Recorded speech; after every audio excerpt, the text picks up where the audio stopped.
The parents of a University of Maryland student who died from a virus-linked illness are speaking out about conditions on the campus. Freshman Olivia Paregol died last week after complaining about flu-like symptoms. The 18-year-old had contracted adenovirus. Health officials say they've identified 3 new cases in Maryland students. Now, this is raising concern about mold problems in the dorms. Jericka Duncan spoke to Olivia's parents only on CBS This Morning. She's on the University of Maryland campus in College Park. Jericka, I know it well. I went there. This is a very sad story to hear. Good morning to you. Good morning. Absolutely a tragic, very sad story for that family. You know, the university officials say that they hired contractors to clean up that mold in the dorms. Now, Olivia Paregol was one of many students who complained about it. Her parents telling me yesterday that they believe that that mold contributed to their child's death. You can't imagine, having to go and pick out a plot for your daughter. It's not the way it's supposed to work. Just 3 days ago, Ian and Meg Paregol buried their daughter, Olivia. She was a freshman studying criminology at the University of Maryland. I think she found a real place for herself. That brings me a lot of comfort, knowing that she was finding joy in life. Olivia was diagnosed with Crohn's disease before coming to college and took medication, which her father says weakened her immune system.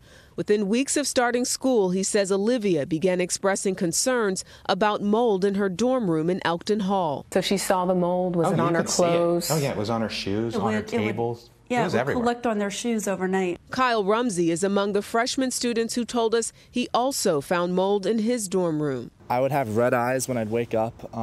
I'd have a scratchy throat. The university says it began receiving higher than normal reports of mold throughout the dorm beginning on September 16th. 5 days later, officials began relocating more than 500 students from Elkton Hall until crews finished cleaning on October 10th.